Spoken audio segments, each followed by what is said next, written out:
Les constitutions du monde, pour l'instant, nous tiennent à l'écart.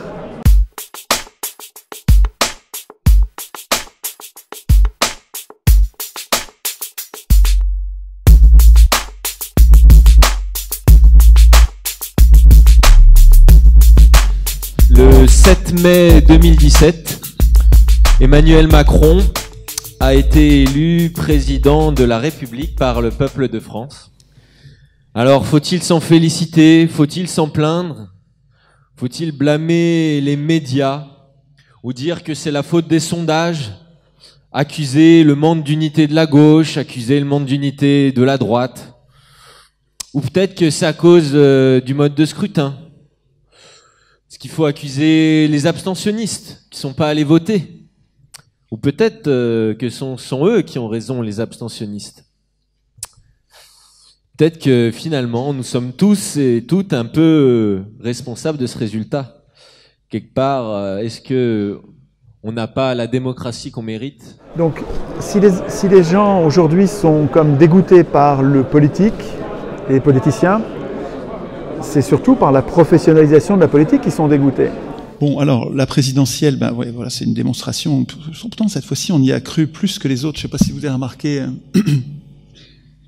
Il s'est passé un truc, il y avait une campagne calamiteuse et puis une campagne formidable en même temps, à côté, avec une reconstruction du politique. Donc l'élection, par construction, parce qu'elle permet d'aider les candidats, donne, toujours et partout, le pouvoir aux plus riches. Rien à voir avec la démocratie. Mécaniquement, elle donne le pouvoir à ceux qui ont les moyens d'aider, ceux qui ont les moyens d'acheter les journaux, d'acheter les radios, d'acheter les télés, ceux qui ont les moyens de faire des carrières aux universitaires, qui diront ce qu'on veut qu'ils disent. Il y a un bouquin que j'aurais pu prendre qui est celui de Mauduit. Comment il s'appelle? Le dernier bouquin de Mauduit, la presse sur la presse, main basse sur l'information. 8 personnes, 9 personnes ont acheté tous les journaux du pays. Tous. Bon, bah, les gens, ils regardent les journaux et puis ils regardent la télé, mais les journalistes de la télé s'alimentent avec ce qu'ils disent dans les journaux. Le système est alimenté par 8 milliardaires. Les médias, on devrait plus dire les médias, parce que quand on dit les médias, ça sous-entend pluralité, ça sous-entend... Bon, il y en a bien qui sont indépendants là-dedans. Non. Ils ont acheté tous les journaux. Il doit rester Charlie... Canard enchaîné. Et donc cette fois-ci encore, et ça va crescendo, les riches ont amené au deuxième tour leur élu, leur jeune homme qui est si joli à regarder, qui rassure tout le monde, il a un beau sourire, il a l'air gentil comme tout. Alors lui, ils l'ont poussé, en 2016, ils ont fait quelque chose comme... pas de bêtises, je crois que c'est 17 000 articles de journaux, alors qu'il n'avait jamais été élu.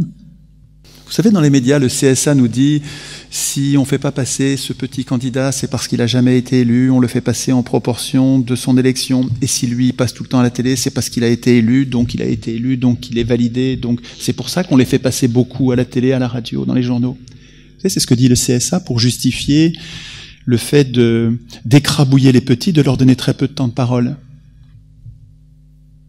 Et là, vous voyez bien que c'est un mensonge, un énorme mensonge, parce que Macron, il n'avait jamais été élu, donc il aurait dû passer 0 dans les médias. Et puis en face, ils ont aussi mis un monstre, Le Pen, qu'ils ont dédiabolisé, jusqu'au soir du premier tour, dédiabolisé. Le monstre c'est une construction, quoi, passait à la télé tous les jours, dans les journaux, les couvertures, tout ça, de façon à avoir un faux choix, quoi, un choix de merde. Enfin, j'imagine que vous l'avez vécu comme ça, au deuxième tour, alors là, le soir du premier tour, le monstre dédiabolisé redevient diabolisé, là, une rediabolisation, alors terrible, de façon à ce que l'élu des riches passe les doigts dans le nez. Bon, c'est une manipulation, quoi. Dans 1984, qui est la description d'un monde totalitaire, par Orwell, qui se basait sur la Russie, mais il n'y a pas que la Russie, évidemment, il n'y a pas que la Russie soviétique qui est concernée. Le système totalitaire est bien décrit et c'est à lire absolument. Moi, j'avais lu ça quand j'étais ado, j'avais rien compris. Et je l'ai relu, le crayon à la main, en prenant des notes, en le résumant. Un livre remarquable, dans lequel Big Brother, donc qui est le maître qui veut tout contrôler, construit Goldstein. Et pendant pratiquement tout le bouquin, on ne comprend pas ça. Pendant tout le bouquin, on voit Goldstein qui est présenté sur les télécrans, un peu partout, dans toutes les maisons, il y a un télécran qui passe la propagande de Big Brother et puis qui filme. Et il n'y a pas un coin d'aucun appartement qui est à l'abri du télécran. Le télécran peut filmer partout, tout le temps. On ne sait pas si on est filmé, mais on sait qu'on peut être filmé tout le temps. Et tous les jours, il y a les 2 minutes de la haine. Tous les jours, Goldstein passe à la télé. Alors ça pourrait être notre Le Pen ou un autre. Enfin, c'est un monstre qui sert à concentrer nos haines. Et là, pendant 2 minutes, dans le roman 1984, dès l'apparition de Goldstein, qui dit à la télé Big Brother est un tyran, il vous opprime, il vous ment, il fraude avec les archives, il fraude avec les journaux, il vous condamne à la guerre permanente. Goldstein dit tout ce qu'il y a à dire. Mais on est conditionné, et tout le monde fait ça en même temps, et comme tout le monde fait ça en même temps, on fait comme les autres, et pendant les 2 minutes de la haine, on se met à haïr, et pendant qu'on hait Goldstein, on ne hait pas Big Brother. En fait, ils le font parce qu'ils écrivent eux-mêmes les lois, nos lois. La Constitution prévoit, pratiquement partout sur Terre, que les représentants des hommes, des humains, sont élus parmi des candidats qu'on peut aider. Donc, ceux qui ont les moyens d'aider aident, les plus riches aident et gagnent les élections. Nous avons élu un serviteur de l'Union européenne. L'Union européenne, pour moi, c'est un système de domination particulièrement sophistiqué, qui était déjà voulu par les cartels avant la Deuxième Guerre mondiale. Donc les cartels, c'est le nom qu'on donnait aux multinationales, cartel de la finance, cartel de la chimie, cartel de la sidérurgie. Ils voulaient une Union européenne pour se débarrasser des républiques. C'était déjà pas beaucoup républicains, mais c'était encore trop pour eux. Ils voulaient vraiment prendre le contrôle du politique, et pour ça, ils avaient compris qu'en montant le niveau politique, on dépossède les gens de la politique. Le meilleur endroit pour faire de la politique, c'est la commune, ou même encore moins le quartier. Plus c'est petit, plus c'est démocratique. Et inversement, plus le niveau de la cellule politique va être vaste, moins nous aurons la main sur le contrôle des acteurs politiques. Et donc l'Union européenne, c'est quelque chose qui est voulu c'est une façon de faire de la politique qui est voulue par les multinationales, qui sont les grands marchands, qui ont pris le pouvoir en 1789, enfin en 1776 aux États-Unis, au XVIIIe siècle, quoi, fin du XVIIIe siècle, les grands marchands ont pris le pouvoir et cherchent à contrôler de mieux en mieux le pouvoir, de façon à ce qu'on puisse plus résister du tout. Et l'Union européenne, c'est vraiment une dépossession politique chimiquement pure, ça devient un outil génial du point de vue des plus riches, quoi, hein. Ils ont une domination. Donc, ils vont nous piller, comme ils pillent les Grecs. C'est pas je suis pas un Cassandre, j'exagère pas. Regardez ce qui se passe en Grèce, ils en sont à 14 mémorandums, 14 régressions majeures dans les services publics, les retraites, les salaires, les impôts. C'est terrifiant. Ce qu'on impose aux Grecs mérite votre attention. Quand les pays échangent, nous n'avons pas tous la même compétitivité. D'abord, dans les échanges mondiaux, c'est un jeu à somme nulle. C'est un jeu à somme nulle. Vous faites l'addition de toutes les importations de tous les pays du monde. Ça va être égal. C'est une égalité comptable, c'est pas l'objet d'un débat, ça va être égal à toutes les exportations. Importation égale exportation, quand vous prenez toute la planète. Si un pays exporte beaucoup tous les ans, tout le temps, plus qu'il n'importe, si un pays est exportateur net comme l'Allemagne, Ça veut dire qu'il y en a d'autres qui importent net, qui sont importateurs nets. C'est obligatoire. Il ne peut pas y avoir un exportateur net durable sans qu'il y en ait un autre qui ait des échanges déséquilibrés de façon symétrique. Alors, peut-être que c'est 3 pays qui se répartissent la charge, mais vous ne pouvez pas défendre l'idée que le modèle allemand n'a qu'à être suivi par les autres. C'est pas possible. Tout le monde ne peut pas faire comme l'Allemagne. Quand un pays exporte plus qu'il n'importe, quand il vend aux autres, c'est une prédation. Alors ça va bien une année, on va jamais arriver à l'égalité totale. Donc on peut accepter qu'un pays, temporairement, une année, déséquilibre ses échanges, mais il ne faut pas accepter qu'un pays soit tout le temps exportateur net, parce que sa monnaie va devenir forte et la monnaie des autres va devenir faible. Il va falloir dévaluer. Si on accepte que les échanges soient déséquilibrés, ce qui est le cas en ce moment, il faut que les monnaies se dévaluent pour rétablir la compétitivité. Parce que si vous dévaluez pas de temps en temps, vous avez un pays qui devient de moins en moins compétitif, l'autre qui devient de plus en plus compétitif. Et quoi? Celui qui est importateur net, ça va jusqu'où? Jusqu'à ce qu'il meure? C'est quoi le truc? Oui, il va mourir. Donc pour pas mourir, les peuples se défendent parce qu'ils veulent pas mourir. Et ils dévaluent, de temps en temps, ils dévaluent leur monnaie pour se rendre à nouveau compétitifs, pour que l'échange puisse continuer à avoir lieu, pour pas crever. Les ordolibéraux, ils disent c'est fini, on dévalue plus. On dévalue plus. Ça, c'est jouer avec la monnaie, on les appelle des monétaristes aussi. Hein. Ils sont tellement rigoureux avec la monnaie qu'ils disent il faut plus dévaluer. Ouais, mais attends, on n'a pas la même compétitivité. En Allemagne, ils travaillent beaucoup plus. Ils travaillent, ils sont super disciplinés. Ils souffrent, hein, la classe ouvrière allemande est malmenée. Ils ont pris les plans Hartz 1, Hartz 2, Hartz 3, Hartz, c'était leur ministre esclavagiste, Hartz 4. Donc il y a des gens qui ont 2 boulots et qui n'ont pas de quoi se payer leur maison et qui vivent dans leur bagnole. Donc ils sont compétitifs, mais c'est un modèle affreux, quoi. Enfin, c'est dur à vivre pour eux, là-bas, pour les Allemands. En tout cas, ils sont plus compétitifs et les autres moins. Si on dit, parce que c'est eux, les Allemands ont appauvri leur classe ouvrière les premiers. Alors après ça, donc ils sont plus compétitifs et après ça, ils arrivent à vendre leurs produits meilleurs, moins chers. Okay. Si on n'arrive plus à dévaluer, comment on fait pour rester compétitif? Il faut qu'on ait une autre variable d'ajustement. Comment on fait pour être compétitif alors qu'on n'a pas le droit de jouer avec la monnaie? Eh bien, il faut baisser les salaires. Ça s'appelle des dévaluations compétitives, des dévaluations internes, ils appellent ça. Dévaluation interne, ça veut dire baisse des salaires. C'est plus clair quand on dit baisse des salaires. Comment il appelait ça, Jospin? Désinflation compétitive. Ça veut dire baisse des salaires. Effectivement, si t'as pas le dictionnaire avec, tu comprends pas, quoi. Désinflation compétitive, ça veut dire baisse des salaires. Quand on n'a plus le droit de dévaluer la monnaie, alors c'est vos salaires qu'on va baisser. On peut faire un référendum là-dessus, s'il vous plaît? Non. La Grèce, c'est un laboratoire pour les usuriers. Ils testent nos réactions. Et ce qui est affreux pour nous, c'est que on réagit pas. Il y a quelques centaines de milliers de personnes qui protestent en Grèce. Mais c'est rien. Ils sont des millions, hein, les Grecs.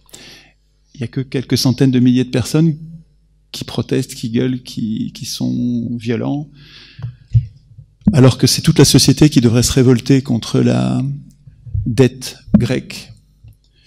Ouais, c'est normal qu'on soit impuissant politiquement. C'est normal que nous soyons impuissants politiquement tant que nous nous fichons de la Constitution. Les banquiers sont moins bêtes. Eux, ils écrivent la Constitution. Les institutions européennes, elles sont écrites par les banquiers. Eux, ils ont compris que c'était important d'écrire ce texte. Bon, ben nous, on est en train de comprendre et on s'entraîne. On va avoir du mal à sortir de ce piège-là. Parce que quand on en parle dans la rue, les gens n'ont pas envie de sortir de l'Union européenne. C'est beau, l'Union européenne. C'est la paix, c'est l'amitié, c'est... Et moi, j'ai marché à ça pendant toute ma vie. Hein. Enfin, j'ai voté oui à Maastricht, c'est affreux. Hein. Enfin, c'est un vrai boulot de se désintoxiquer. Il faut éteindre sa télé, il faut lire. Et je voudrais vous signaler plusieurs bouquins là-dessus. Difficile de choisir un ordre. Le plus ancien peut-être, mais qui est vraiment toujours remarquable, qui s'appelle « L'idéologie européenne », fait par 3 bons hommes, Landais, Monville et Yaglé, un nom à coucher dehors avec un billet de logement, chez Aden, 2008. L'idéologie européenne, ça, c'est un concentré de l'histoire réelle de l'Union européenne, donc des vrais pères de l'Union européenne qui ne sont pas ceux qu'on vous dit, des vraies allégeances de Schuman, Monnet aux États-Unis, et qui ne sont pas du tout indépendants, et à la banque, à la finance. Remarquable bouquin. Deuxième bouquin très important sur l'Union européenne, il vient de sortir, 30 bonnes raisons de sortir de l'Europe, Olivier Delorme, édition H&O. Remarquable bouquin là aussi. C'est un historien, spécialiste de la Grèce, il a écrit plusieurs bouquins magnifiques sur la Grèce, connaît bien le sujet. Et vraiment excellent sur l'histoire de l'Union européenne, sur Adenauer, sur Schuman, Gasperi, toute la bande des crapules qui ont mis en place le mécanisme. C'est des crapules, hein. Pour moi, ils sont complètement, c'est les ennemis du peuple. Ces gens-là nous ont dépossédés politiquement, durablement. Jean-Michel Nolot, éviter l'effondrement. C'est un banquier, lui, c'est pas un anarchiste, hein. C'est pas un révolutionnaire. Mais il y a une critique du système financier, de la financiarisation, et il y a quelques pages sur l'ordolibéralisme, c'est terrifiant, hein. Dans le rapport Delors en 89, il y avait, en 89, hein, donc c'est vieux. En fait, c'est dans le traité de Rome, il y a déjà le projet. Donc il parle du rapport Delors, naissance de l'euro, un copier-coller de l'ordolibéralisme allemand. Tout ce qui caractérise la théorie ordolibérale, une idéologie allemande. Hein. Et la politique conduite en zone euro, depuis sa création, était présent dans ce texte, le texte du rapport Delors en 89. La politique monétaire retirée au gouvernement. Ça, c'est un sujet d'étude, je n'ai pas le temps de développer là, mais c'est un sujet d'étude, il faut que vous bossiez ça. Des règles contraignantes en matière budgétaire, la nécessaire flexibilité des salaires. Là, le fouet, c'est pour nous, hein, c'est pas pour ceux qui écrivent les règles, c'est pour nous. Hein. Pour remplacer les dévaluations monétaires. Quand vous interdisez les dévaluations monétaires, vous allez avoir une dévaluation des salaires, ça devient la seule variable d'ajustement. Les déplacements de main-d'œuvre. Plein d'Espagnols qui se sont barrés d'Espagne pour aller travailler en Allemagne, plein de Grecs, de jeunes Grecs qui fuient la Grèce pour aller travailler en Allemagne. Toujours sur l'euro. L'euro est-il mort ? Sous la direction de Jacques Sapir, en fait, c'est un livre collectif. J'aime bien les livres collectifs parce que c'est des petits chapitres très courts dans lesquels chaque auteur a mis le meilleur de lui-même sur un sujet. Et c'est vraiment des livres très denses, très, très bien faits, très, très, très bon bouquin.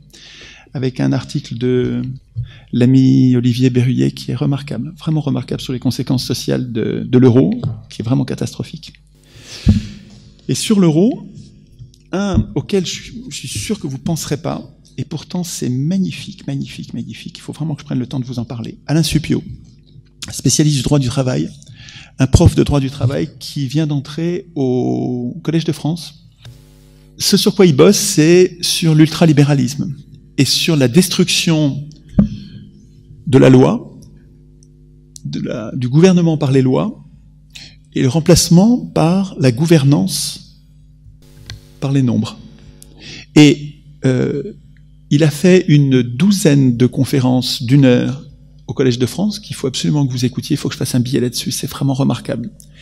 Il y a une histoire du droit, de ce que nous avons gagné, de ce que nous avons à gagner au droit écrit, à ce tiers de référence qu'est l'État que nous mettons au-dessus de nous pour produire du droit, qui nous donne notre identité et qui garantit nos contrats, ce tiers extérieur que nous avons fabriqué pendant des millénaires, que nous avons défendu, qui est en train d'être détruit par les dingues ultralibéraux, enfin les dingues. Et ce qui est vraiment, il n'utilise pas ces mots-là, lui, du tout, bien sûr, mais il permet de comprendre d'où vient la folie ultralibérale. Et en fait, elle commence avec Pythagore, et cette espèce de religion des nombres, cette espèce de fascination des hommes pour les nombres, qui essaye depuis des milliers d'années de trouver la justice, de trouver le bien, de trouver l'équilibre, grâce au nombre. C'est absolument passionnant. Ce gars-là parle de façon très simple, c'est pas du tout compliqué, il n'y a pas un niveau de langage abscon, c'est agréable à écouter, c'est agréable à lire. Et on comprend que l'idéologie soviétique au mauvais sens du terme, il y a les bons côtés, je trouve, à l'Union soviétique, mais il y a quelque chose d'épouvantable dans le projet de l'Union soviétique, qui est cette utopie de la gouvernance par les nombres, qui met la loi au second plan et qui dit qu'on va être dirigé par des règles scientifiques qui ne sont plus politiques, qui font plus l'objet de débat. Eh ben, les ultralibéraux, pas les libéraux, hein, les ultralibéraux sont complètement antinomiques des premiers libéraux. Les premiers libéraux étaient politiques. Ils défendaient, bien sûr, la loi avec un État, le tiers. Mais les ultralibéraux, ils rêvent d'un monde horizontal. Il n'y a plus un tiers supérieur, il n'y a plus que des échanges en rhizome. Bon, je ne vais pas le temps de développer. Passionnant, ce truc-là. Passionnant pour comprendre la dinguerie de l'ultralibéralisme, et qui est complètement dans la moelle de l'Union européenne. Si je veux résumer le truc à l'os, 0% de matière grasse.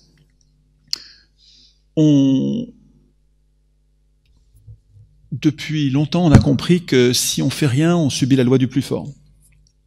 Donc, pour éviter que le plus fort ne nous écrabouille et ne nous opprime, on a eu l'idée, je trouve vraiment astucieuse, de créer une puissance publique, une association de gens qui vivent ensemble et qui disent « nous, on veut une puissance qui est au-dessus de nous, qui va être plus forte que le plus fort d'entre nous ». Si on la dirige bien, c'est là que ça se joue, hein, si on la dirige bien, on se protège des plus forts. Et on n'a plus rien à craindre du plus fort. C'est quand même une vachement bonne idée. Et donc c'est l'idée du droit écrit et de l'institution d'un État pour nous protéger contre les plus forts. Et cette puissance publique, elle est donc nécessaire, mais en même temps, on s'est très vite rendu compte qu'elle était dangereuse. C'est-à-dire que si cette puissance publique est contrôlée par certains d'entre nous, patatras, l'État devient un outil d'oppression. Or, nous y sommes, c'est-à-dire que ça fait des siècles que l'État est devenu un outil d'oppression, d'où l'idée anarchiste de se débarrasser de l'État. Mais si on se débarrasse de l'État complètement, on va retomber dans la loi du plus fort, et on va avoir besoin d'allégeance comme il y avait dans le monde féodal. Il en parle bien, hein, Suppiot, si on renonce à une puissance publique qui nous protège les uns des autres, il va falloir qu'on se mette en bande, comme dans le monde féodal, avec des allégeances à des seigneurs qui nous protègent en échange de... Il y a peut-être un moyen, et moi c'est ça que je défends, donc c'est une variante de l'anarchie, hein, c'est-à-dire que une anarchie avec un État. C'est une anarchie en gardant l'État, mais en le contrôlant nous-mêmes. Une bonne décision publique défend l'intérêt général, protège le bien commun.